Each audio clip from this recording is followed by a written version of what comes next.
All right, it's late March 1863, and welcome back. We're really, I think, getting ready to continue. It's probably some pretty serious action. Of course, Grant and unfortunately Price took over command from McCulloch last turn. I guess it's not that big of a difference. He's a 4-1, and McCulloch is a 4-2, but who knows? That could have been the difference. It is one of those things. At one point I sent price division down in case we couldn't hold here, and I didn't realize that price actually had such high seniority and things like that. So made a mistake and could potentially cost us, but let's see what happens. One thing I'm going to go ahead and do is I'm sending 4 gunboat fleets to the river to stop any potential crossing in case any of these forces are going to try to swing around. Because all we have left here at Fort Smith is a militia unit. What I've done in Fayetteville is this. I've stopped Price's retreat, and I've pulled out all of our forces, and I've put them into the divisions so that the divisions are basically replenished to what extent they can. I've left 1 militia unit in the city with orders to destroy the depot, just in case Grant does defeats us this time. At least the depot will be destroyed, and that'll slow down any sort of further movement. So basically, we still control 5%, and so I'm hoping Grant's going to choose to assault and try to take the town this turn, and then we'll be able to defend. Now, I've sort of forgotten the exact rule. Is if you control 5%, I think you don't have to be on offense. I think if it's greater than 5%, you're automatically forced into an offensive mode. But we'll see what happens this time. Anyways, even if we do attack, I think we have a decent chance of, as you can see, our actual cohesion is much higher than Grant's, and our overall power is as well. At one point, I thought about trying to take back Fort Leavenworth, but of course, this force again has been hit with an epidemic. It's hard to understand, but they're sick again, so that won't be happening. Out west, there's a whole bunch of movement. What I've run into is I'm out of ammo, and so there is a supply wagon that's coming up, but it's it's a ways away, yeah, so the supply wagon is coming up, but it is a ways away. And there's another one behind it, but it's going to be a while before it can get up there. What I'm doing, though, is I'm trying to basically get control of the rest of the area, take over any sort of remaining Union forts, and there's basically a whole bunch of movement here.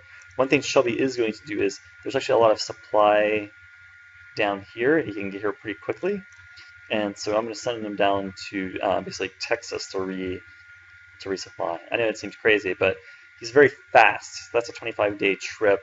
Plus, we'll increase military control over this area.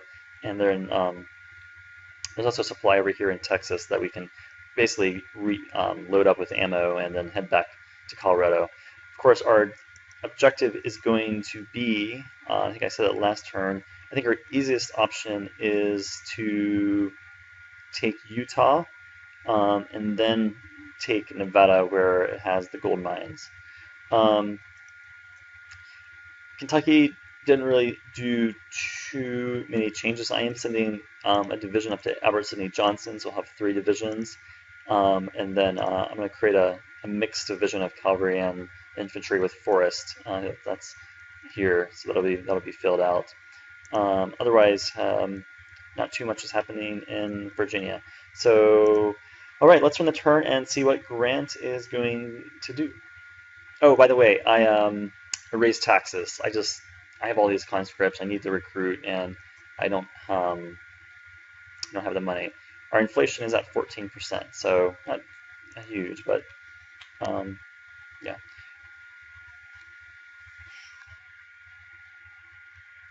All right, pretty interesting turn. Here are Price's forces, and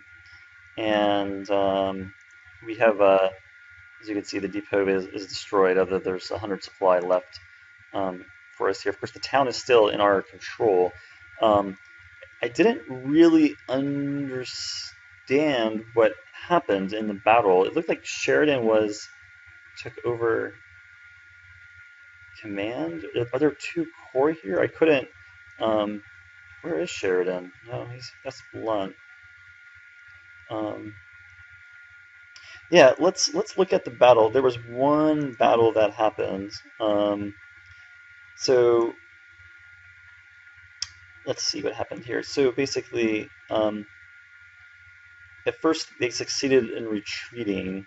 So we were on looks like an offensive posture, as you can see here, and then Sheridan was on defense. So I don't know if Grant was retreating or not. It's like General Curtis has been killed. That's what it seems to be, at least. And so, of course, Grant is here. Then Sheridan is up here. Now we won the battle. We did have slightly more losses. So a bit of a pretty interesting. I mean, there were 6 rounds of the battle. Here was the final one. It looks like in that last round we really did the most damage. So I don't really know where I can't. This is what I can't quite figure out. It says it's Grant's corps and it's led by Grant, but then Sheridan was there, but he's not now showing up anywhere. So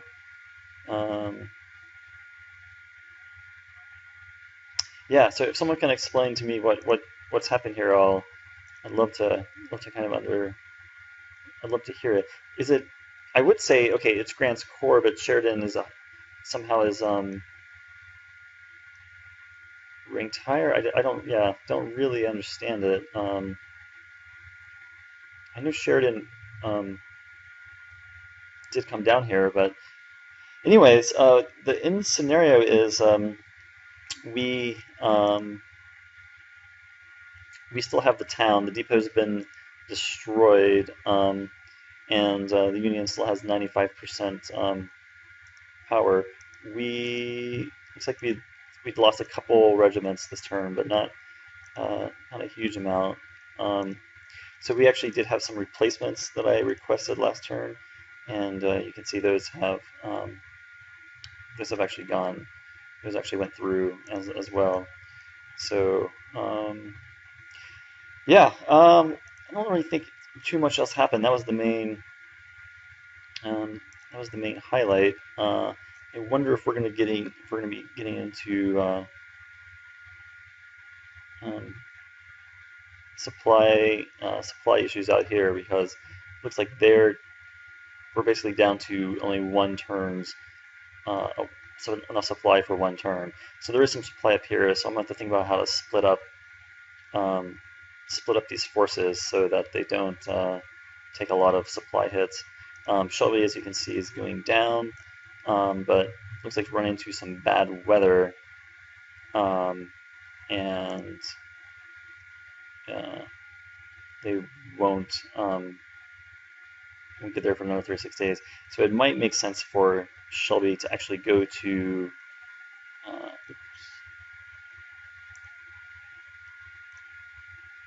Fort Garland instead, if that makes sense, to kind of basically meet the forces here. Yeah, that might be a better bet. How much? Yeah, so they don't even have enough supply either. Oh, there we go. There's some supply here. So I'll have to send it over. I'll have to send Shelby over here to resupply. Yeah, as you can see out west, there's definitely a lot of supply issues to think about, and it seems like it's really easy to run out of supply or ammo very, very, very quickly. Yeah, that was pretty much the highlight of the movements. So it looks like the Union they've run in a few divisions down here to Stafford. Of course, we've actually been able to reinforce this area, so our Culpeper Corps is now in decent shape. And the same thing goes for Kentucky. We reinforced Albert Sidney Johnson, and now we've reinforced Forney's Corps here as well. I'm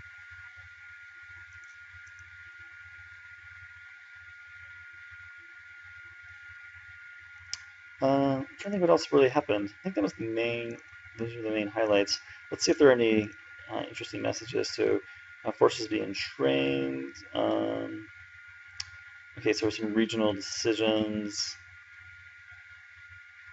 Okay, so obviously a lot of movement.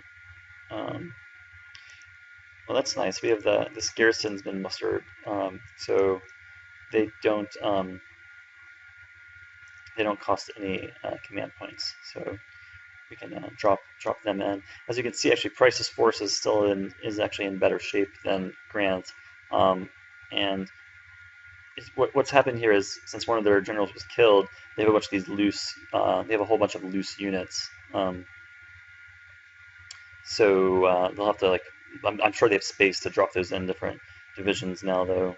So the United States, they tried to retreat, but they failed, and then they actually lost the battle, but we took slightly more casualties. Okay, so we gained Fort Summer here. All right. We're trying to get a hold of these partisan units. They're difficult to get a hold of. Okay, so we have a couple forces finished. Food rights in Richmond, -1 morale, 15 loyalty, and 10 supply in Richmond. We've raised taxes, as I mentioned, and Frank Armstrong is ready for command. Okay, so it's a pretty interesting turn. I'm not really sure. We'll see what Blunt's going to do. He has a whole division. And in fact, I may want to probably make some more. I'm gonna make few more gunboats and go ahead and cut off these last 3 areas, and that will make it much more difficult for Blunt to cross the river. I think there's a 90% chance of a force being blocked if you have 4 gunboats on defensive or offensive or assault in a region. Interestingly, there's not really much left here in the fort. It looks like just a couple small units. There's probably not much in Springfield either. But we don't really have any forces that can get over there. Okay,